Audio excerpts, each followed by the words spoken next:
Morning guys. Dito tayo ngayon sa bahay.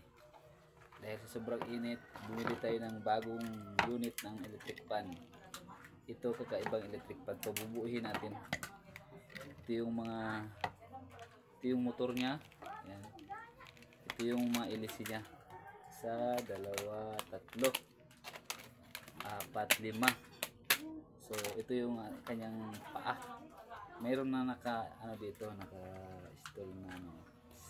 parang pampahigpit niya. So ikakabit natin siya dahil sobrang init talaga ngayon. Napakainit ito.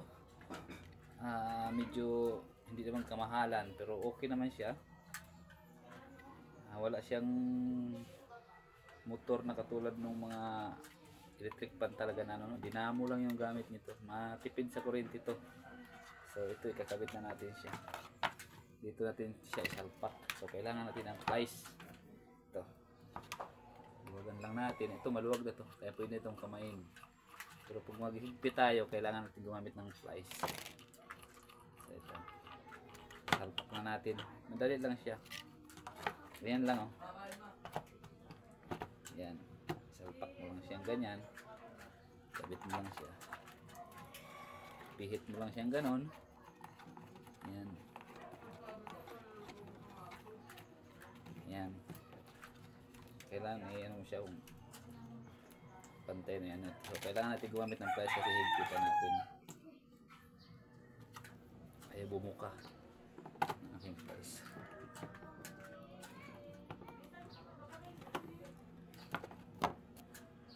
Kabit na natin yung kanyang ilis eh. Yan, nakabit na natin. Yan, kabit natin yung ilis eh. Salpak-salpak lang to guys. Parang di-clip lang siya pero ito may stand siya. So ikabit natin siya. Ayan.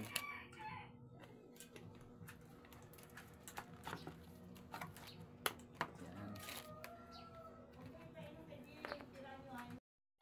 So isa na lang. Ayan.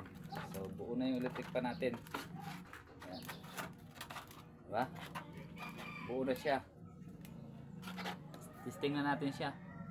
Saksak na natin siya guys. Ayan. Testing na natin siya. So ayan. Mandar na guys. Mandar na siya. Diba? Diba? Pawis ako. Init kasi. Dito tayo sa taas. So ayan. Gumana na siya. Yan yung bagong electric pan ngayon na walang motor. Dinamo lang yung gamit. Dinamo. So yun guys. Thank you.